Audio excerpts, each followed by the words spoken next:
Hi guys. This is still the same bedroom, although I'm trying to find a good way to show my camera. Okay, I wanted to talk a little bit about what's really been going on in the last few months, really this year at large, and what I'm really concerned about regarding what may occur in the coming elections, the 2020 elections in the United States. You know, there's a line that Abba Eban, the former and since deceased Israeli foreign minister, once said regarding the Palestinian Authority. He once said that the Palestinians in his time never missed an opportunity to miss an opportunity. Now, I think he was wrong in that case, for the most part. But I'm looking at the Democratic Party in the U.S., party I belong to, party I have supported for all my years, and I'm noticing that they are not missing an opportunity to miss the opportunity of getting rid of Donald Trump as the president of the United States, along with Mike Pence, the vice president, purportedly, and so many others. Now, you have to compare and contrast what was going on in this year to what went on 4 years ago. Now, 4 years ago, the Democratic Party, they had maybe about 5, maybe 6 Democrats running for the presidency. Of course, one of them was the eventual Democratic nominee, the previous senator and secretary of state, and the winner of the 2016 presidential election, and really the legitimate president of the United States as far as I'm concerned, Hillary Rodham Clinton. Really was a two-person race in the Democratic primary in 2016 between Clinton and Senator Bernie Sanders. Governor Martin O'Malley got a few votes.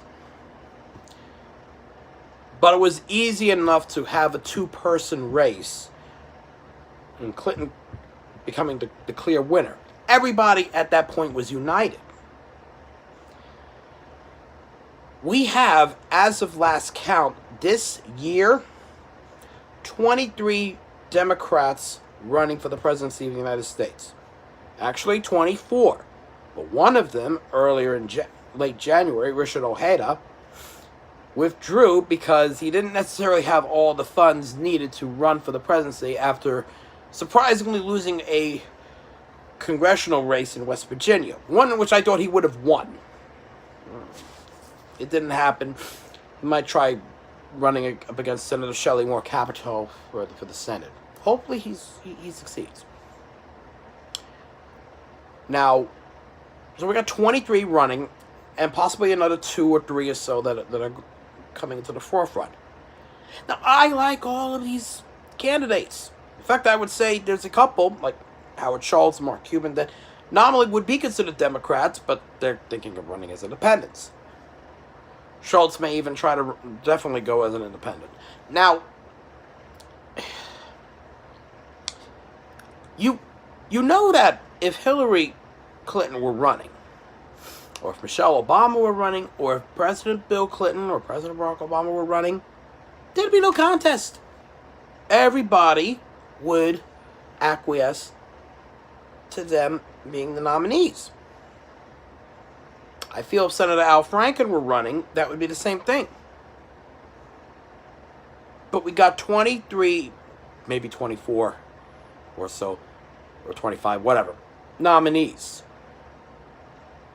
Now, I'm going to tell you right now, I am endorsing Joe Biden. There's a caveat. I'm endorsing Joe Biden, but if the Clintons, and I include Chelsea Clinton in this, if they endorse someone else, or if they are running themselves, then I'm going to go where they're going. Same with the Obamas. I think, though, Joe Biden, who's already leading the polls, already leading the general election polls, I think he's the guy. I saw his speech, his campaign rally kickoff speech earlier today, and I was very impressed with him. See, he gets it. Okay, he's been around Washington and the political scene long enough to know about what's going on. I mean, there's only only one candidate running that's been around that long of a time that's seen it all, in the last 50 plus years, and that'd be Senator Mike Gravel. I like Mike Gravel, mind you. I don't know if he's going to necessarily win. I mean, my other choices, it would be outside of Biden would be Gravel and Congresswoman Tulsi Gabbard, because I really like her anti-war agenda, and she gets it, really what's going on in this world. But Joe Biden is the one that has been in the arena quite a long time. Okay, he came in when Nixon was reelected in 1972 into the Senate. He has seen Watergate up front. He saw a lot of other stuff up front, both as a senator and as a vice president. And really, at this point, I don't know if Gravel could beat Donald Trump. I don't know if Gabbard could beat Donald Trump. I'd like to believe so, but I know Joe Biden could beat Donald Trump. I really know that a lot of the other Democrats, Senator Bernie Sanders, Senator Kamala Harris, Senator Elizabeth Warren, who I really like, Senator Amy Klobuchar, Senator Kirsten Gillibrand, I also like her, Beto O'Rourke, they could also win against Donald Trump. I think even some others like Pete Buttigieg, South Bend Mayor Pete, Governor Jay Inslee, and maybe forgetting one or two other people, Marianne Williamson, I suppose. They could also win. But Biden has been there. He has been at the forefront.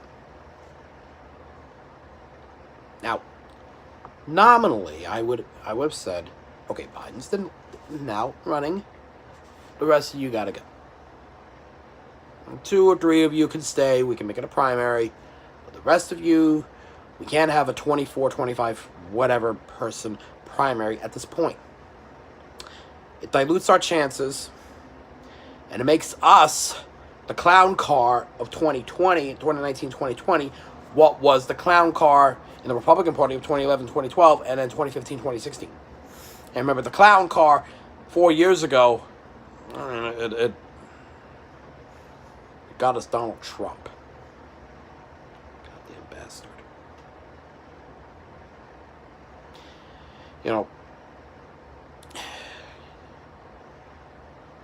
We have to have only one main focus on hand. And that is to get rid of these Trump Republicans, whatever it takes. It's clear as day to me, it's clear as day to you. Okay, we can talk about so much. Okay, we can talk about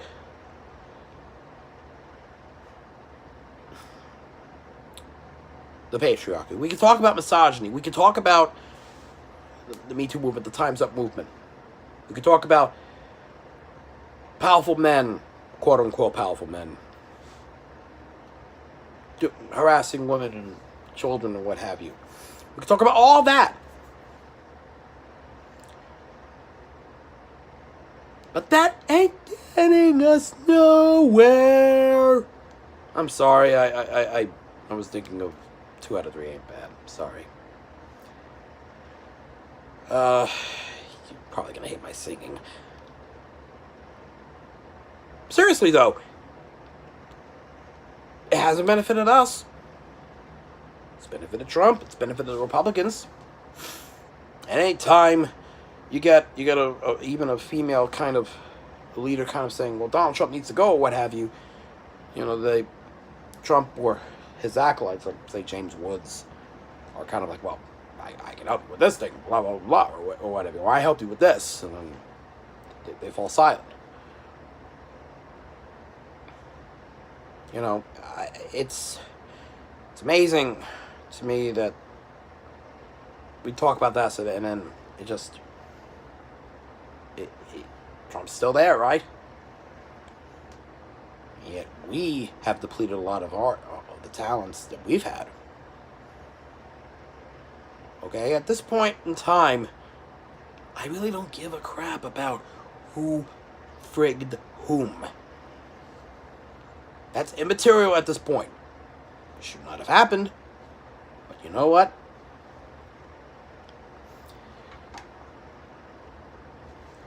It's a problem. Okay, we could talk about purity in the Democratic Party. We could talk about the differences between the Democratic Socialists and the Biden, Trump, the Clinton, Obama, Biden Democrats or whatever. We could talk about that. But it's only going to be a firing squad of people, of our fellow Democrats, shooting, effectively, other fellow Democrats. That will not work in what our agenda has to be. Okay? You want to talk about, well, you are a corporatist or what have you. What's the main agenda? What is the most important thing that all these Democrats should have? What's the uniting thing?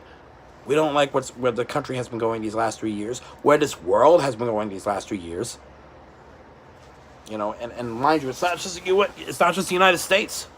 It's the UK are getting screwed as it is regarding the impending Brexit, which I hope doesn't occur.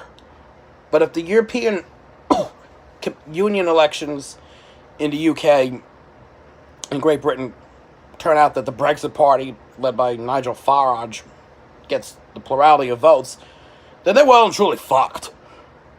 The country and the EU itself. Just today, the National Conservative Liberal Coalition Front in Australia, led by its Prime Minister Scott Morrison, was supposed to be defeated by Labour. Sadly, they won the parliamentary elections in Australia, and it exceeded the expectations of the polling. The polling suggested that the Labour would win. I was anticipating a Labour win. Now we have Australia turning rightward.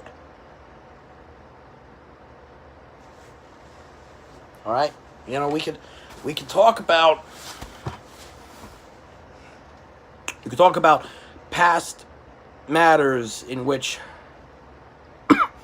oh, well, you should have done this at this point in time. We could talk about with Joe Biden, his time as a senator, and him saying, well, you could have done a little better, with regarding Professor Anita Hill. You could have done, you were cowardly, what have you. First off, let me remind you something. Regarding the Clarence Thomas confirmation, Biden was against and voted against confirmation of Justice Clarence Thomas.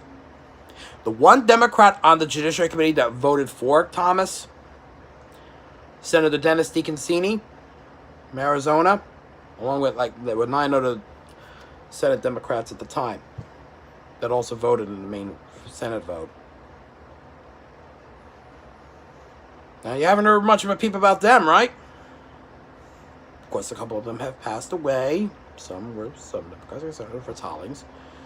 In one case, one of them, Senator Richard Shelby, actually eventually became a Republican. But you don't hear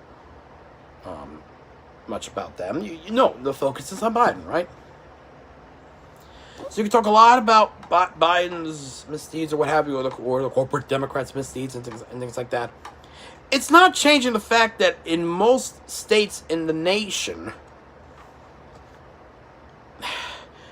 it's going to be hard for women to have abortions, and more importantly, hard for them to actually control their own bodies. You fight over purity. What's the more immediate concern? Having to make certain that on the federal level there is reproductive protective rights of women, so that, you know what, you can eventually debate about purity.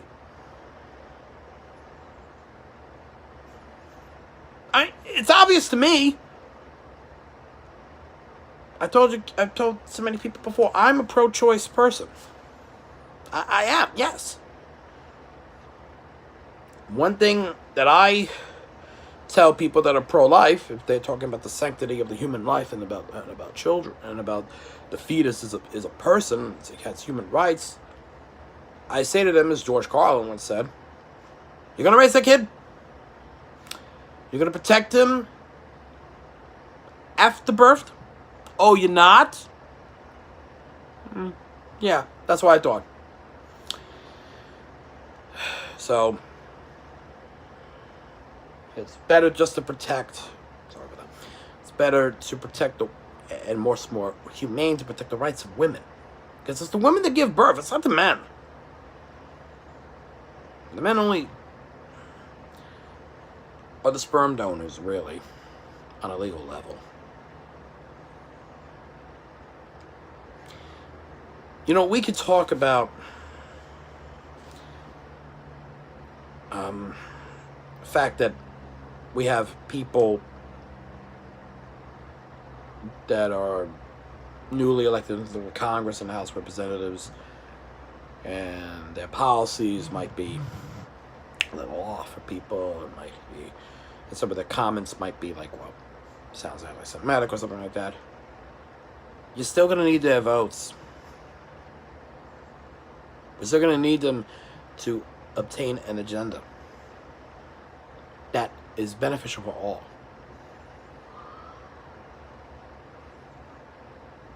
Because with the infighting that is going on in much of the Democratic Party right now,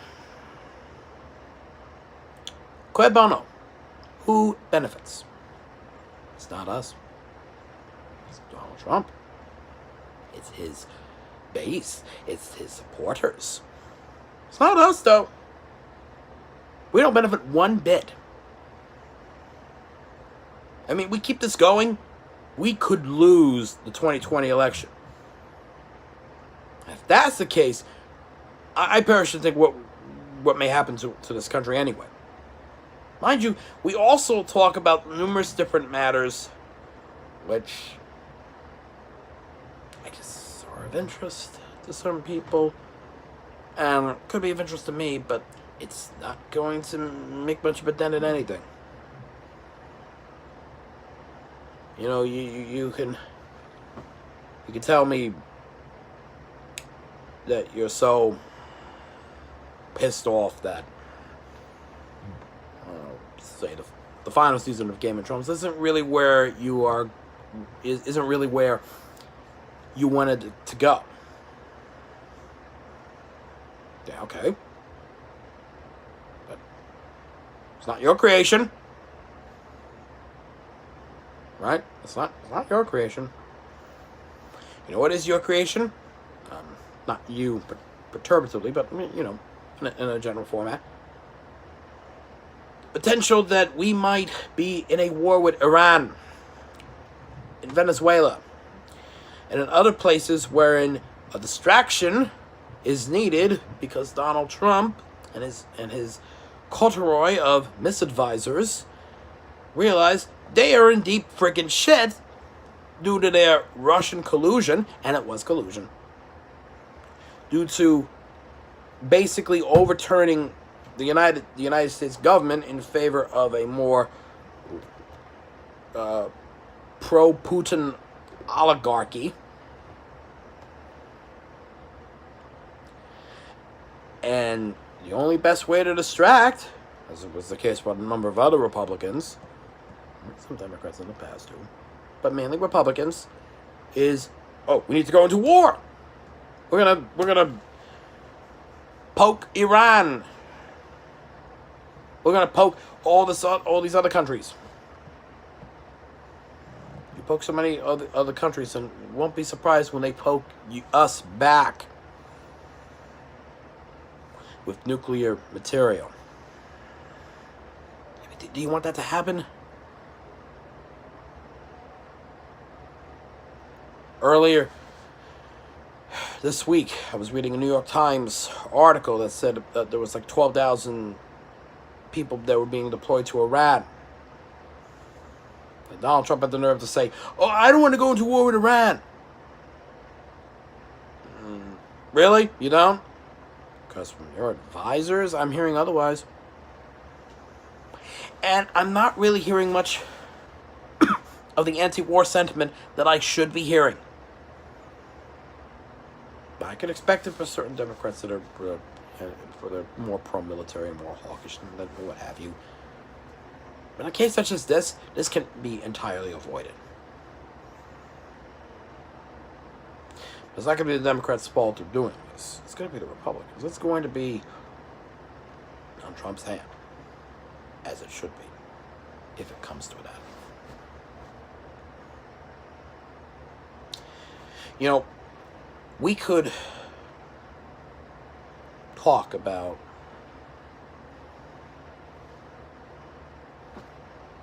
the latest scores, the latest fashion trends, or what have you, a lot of stuff like that. All well and good. But do you not realize that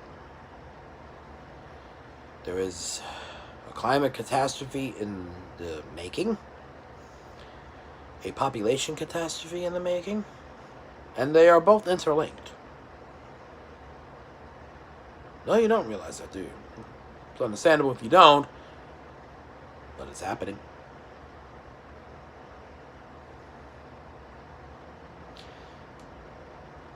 We can talk about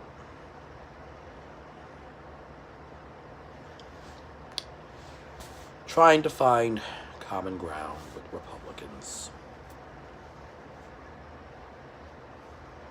But we never say what we need to say, which is that certain Republicans need to find common ground with us. They need to find the common ground with us. We don't need to find the common ground with them.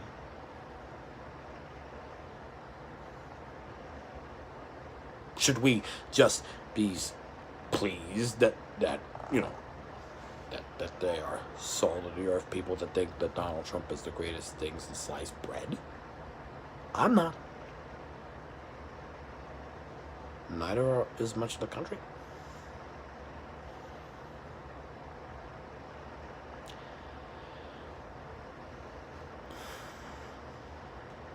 What it is that we have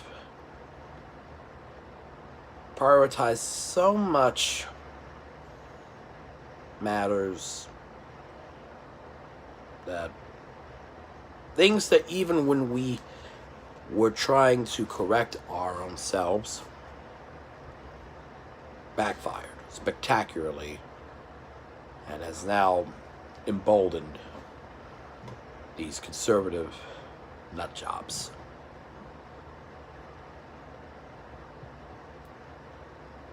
I mean, it's just to such an extent that I have to say, that I have said, maybe all this stuff done with Time's Up and Me Too, and just for example, and all this calling out, what have you, maybe it was premature. Because we all needed to be together. And 2 years ago, we all really were together.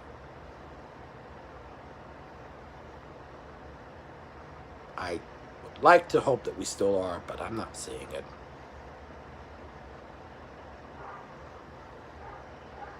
Are you?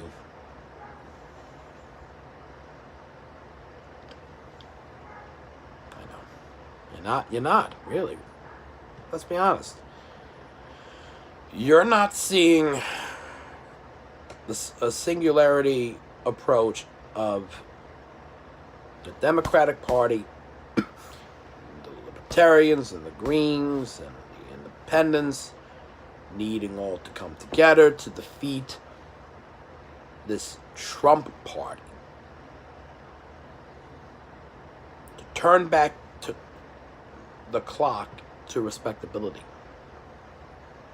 To dedication to an understanding that we're just one of many countries in this interrelated planet of ours. We all need to be together. Otherwise, we will fall apart.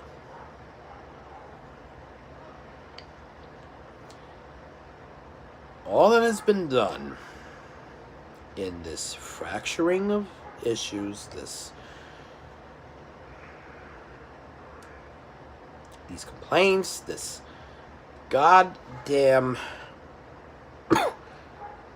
Twitter mindset, which I don't have a Twitter account, for one thing.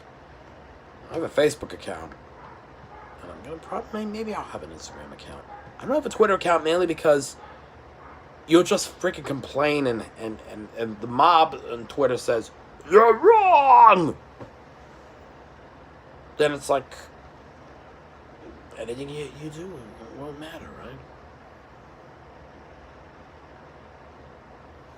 See, I hate that. It never used to be that way.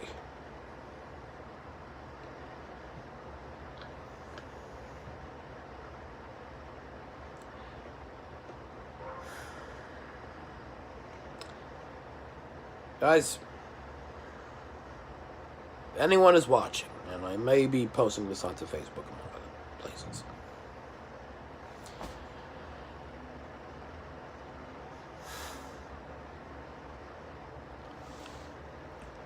this is what we have right now. All that we have, all that we are going to have, is what is available to us to get rid of what has happened these last 3 years. Now, I'm not saying that you get a Democratic president and things are going to get better immediately, but the immediate extent of next year, if we are elected a Democratic president, will be a near amount of immediate respectability, a sense of calm and order. And then a return, not to normalcy, because nothing is ever really normal,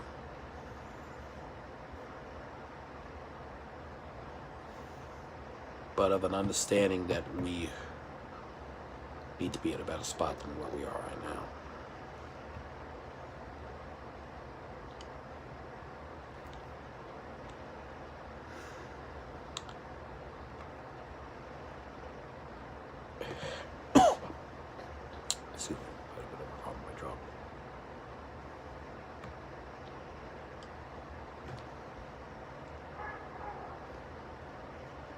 We have to do better than what we are doing right now. This.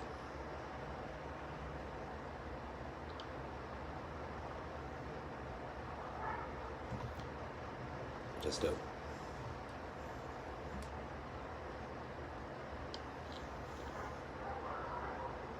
And I don't think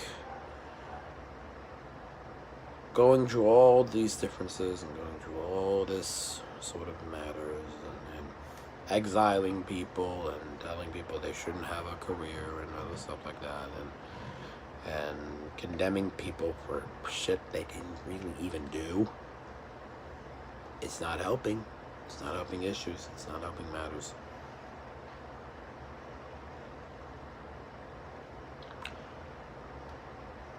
We have to fix the increasing stupidity of the electorate.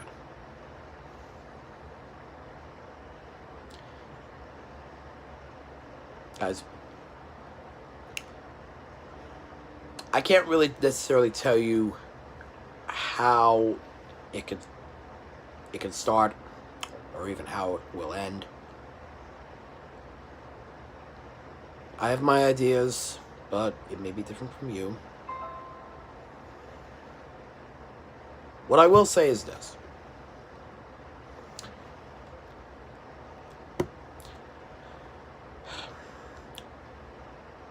one of the recent celebrity endorsements for Joe Biden was Rob Reiner. Back in 1995, Rob Reiner had done a movie that he directed and co-produced from a screenplay by Aaron Sorkin. The American President. It's one of my favorite movies. Michael Douglas is fantastic in it as Andy Shepard. It was in the third year of the Clinton presidency, and it's more of a Frank Capra type, movie in many respects. They even reference Frank Capra in it. But it's a movie about the need to take forth policy and the concerns of the populace and the concerns of the country, as opposed to personal stuff which doesn't even matter. One of the phrases in it, which I usually talk about, fighting fights that can be winnable, is something that Martin Sheen says, whereas, you fight the fights that need fighting. Now,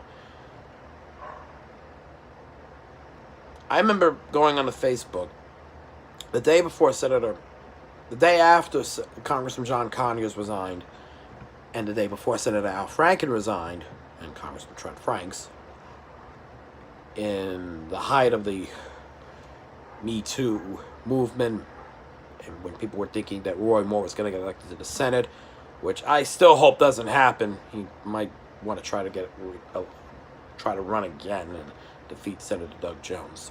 I'll talk about that another time. But before Senator Franken's resignation, I posted a clip towards the end of the movie. If you've seen it, you probably know what it is. Really saying, this is what Senator Al Franken should say in a press conference. He shouldn't say, I'm resigning, which he did. He should go out and say about policy and what have you. It was a while ago that we all were, after the 90s stuff and everything, and in the MFF of 911 and the realization about the quagmires and the shit that was going on in Afghanistan, Iraq, and whatnot. And what we should be noticing, and I think we're starting to notice regarding Brexit, regarding Iran, regarding the climate concerns, regarding people with autism, Asperger's syndrome. Some of them are interrelated. One of the more important climate change activists, Greta Thunberg, is 16 years old, and she has Asperger's syndrome.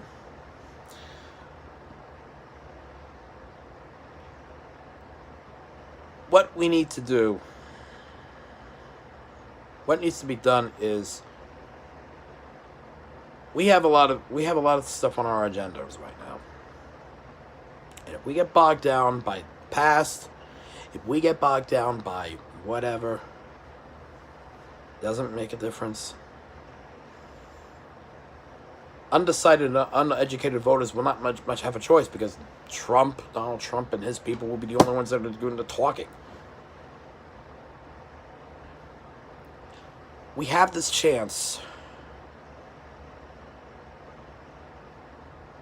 hopefully with a Clinton presidency, if it ever comes to happen. But apart from that, we have this chance with Joe Biden becoming president of the United States. We have this chance by initiating impeachment. Just today, Congressman Justin Amash, a Republican from Michigan, called for Donald Trump's impeachment. We have this chance to make things right. We better not fuck it up. Or we better not piss it away.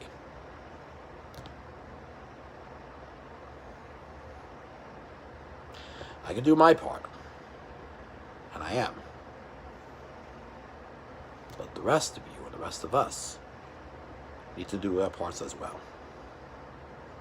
So I say, let's put an end to all of this Jacques. Let's put an end to all this stuff regarding Me-Tooing people and the sexual McCarthyism that's occurring. Let's put an end to all this bull crap about Game of Thrones isn't ending the way I wanted it to, or whatever other stuff. Let's focus on the agenda of what we need to do right now. Let's get rid of Donald Trump. Get rid of this aberration. And you know what? It is an aberration. I am certainly not a Republican. But some past Republican leaderships were more sane compared to now. You gotta get rid of this.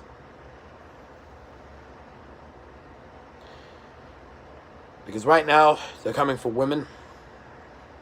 They're coming for minorities. They're coming for Jews. They're coming for blacks. They're coming for people like me that have Asperger's syndrome. And eventually they may come for you.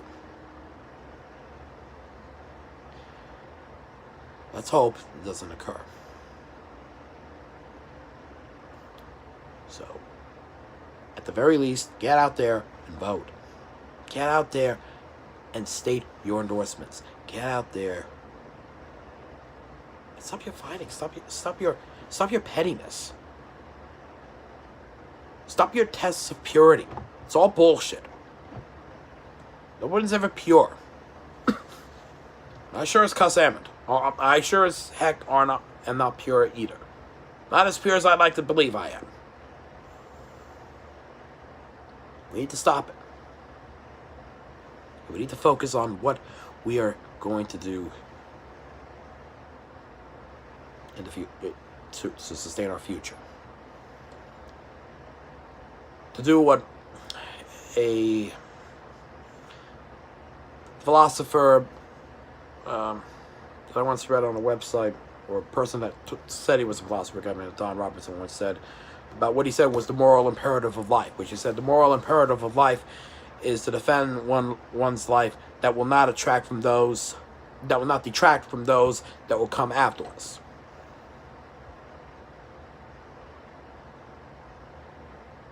I hope I can be able to look at my younger cousins, my eventual nieces and nephews, maybe even eventually my own kids, and say to them, your life is a lot better than what it was. I hope that can happen.